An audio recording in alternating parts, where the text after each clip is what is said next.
Hi, this is Hippie Raver here with DJ producer Mr. Rogers. Hello. Hey. I'd like to start out, how would you describe the music that you make, Mr. Rogers? It's pretty wide genre sounds, and how would you describe it?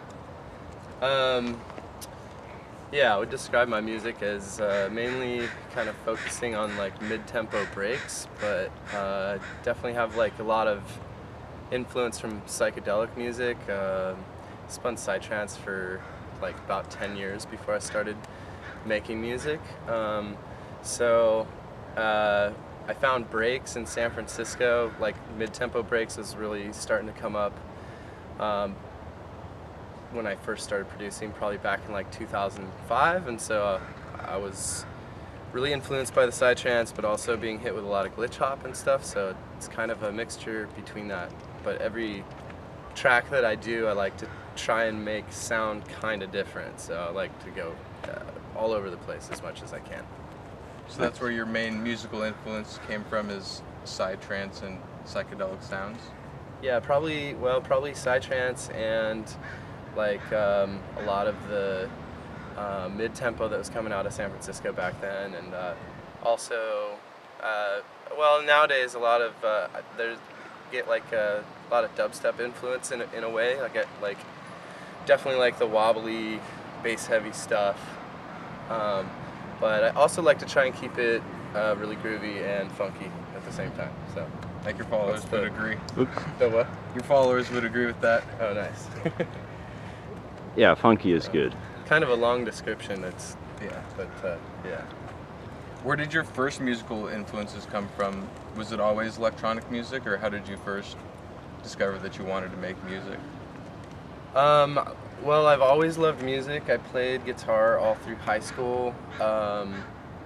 I've always really liked just unique things and sounds.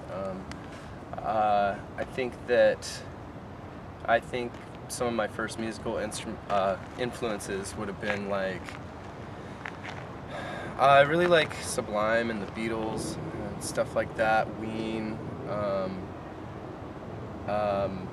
I don't know, Elvis Costello,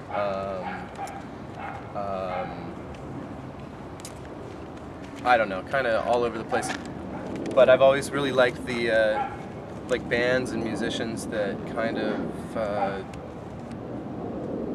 they're just really unpredictable. You kind of never know where their music's gonna go. So. What made you settle on electronic music? Yeah, As I wouldn't say that I'm settled on electronic music, but I mean, yeah, it's my profession. That's what I do, and that's what I love to do, maybe the most.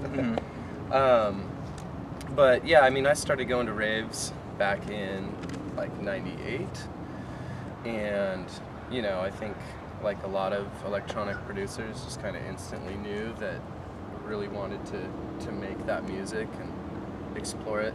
You know what, I'll tell you one thing, like when I played guitar, I actually kind of had kind of a thing against electronic music, because I was like, you know, I'm working my ass off here to play the guitar and, you know, get these sounds out of it. I practice every day, and this guy's just sitting behind a computer screen like pushing buttons.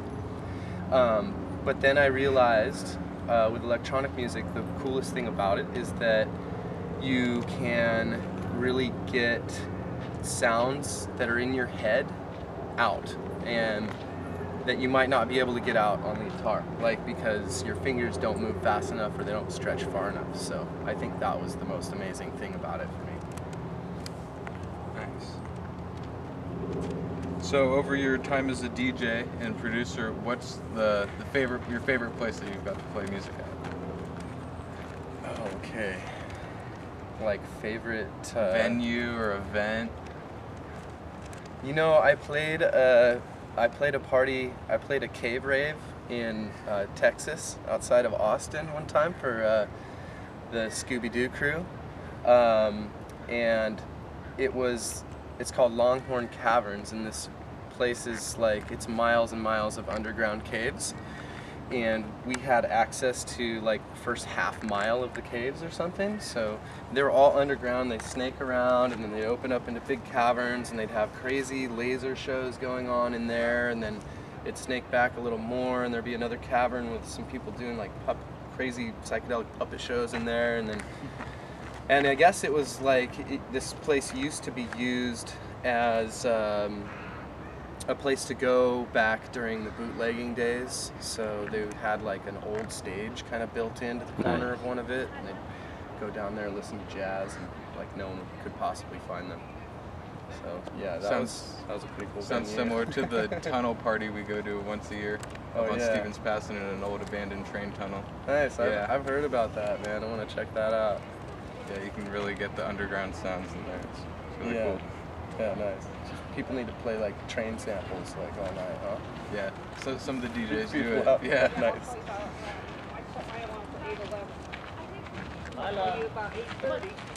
Have you ever gotten a chance to play in other parts of the world? Well, out of the U.S. You know, just Canada. Does that count? I guess. Yeah. Actually, I'm getting ready to. I'm getting ready for what's that? It counts. I'm getting ready to do a tour over in Australia, and so I'm really excited about that. Like, a lot of my favorite music is coming out of there right now, so I think I'm hoping like I'll fit in pretty nicely there, and plus I get to go out there this winter, so I'll just have a nice year-round summer. So I like. Can't complain about that. Yeah. I've heard a lot of really fresh glitch hop and things like that coming out of Australia. Yeah, recently. Absolutely, man. Like OPO and people like that really bringing it. So many of my favorites, like OPO, Spoonbill, Blunt Instrument, Hypnagogue, Goosebumps, Sun and Aquarius. I mean, it seems like every time I ask someone, like, oh, what's this playing right now? They're like, oh, it's so and so. They're from Australia. Yeah. So, yeah. This kind of brings me to my next question. Are there any other DJs, producers, or friends of yours that are up and coming that people who are fans of yours should keep an eye on as well? Anyone up and coming right now? Yeah, I mean, tons. Some random shout-outs? Yeah, absolutely. You guys should definitely check out Ratchet. Yeah, he just came out on our label, Ooze System Recordings. So you could find him on Attic Tech. Also, Sci-Fi. We just released a little EP of his. So they're really awesome. I really kind of new at the whole label thing, but have really been kind of me and the crew behind it are all really priding ourselves on, you know, finding the really dope, like up and coming talent that you know no one's really heard of. So that's what we're all about. The new young cats. Yeah, and then of course we got Zapper on there and Dat Girl. I don't know if you guys are familiar with them, but yeah, they kill it. They do all live hardware, PA, you know, all knobs and buttons, making it on the spot. Love that. So that's really badass. So what's the name of the label? Ooze System Recordings. Ooze Systems? Yeah, Ooze System. Ooze System Recordings. Nice. Yeah, you can check it out at oozesystem.com. Okay, and we'll put a link on the Hippie Raver page for you too. Yeah, awesome. Any other upcoming events that followers should know about? Things not to miss, or?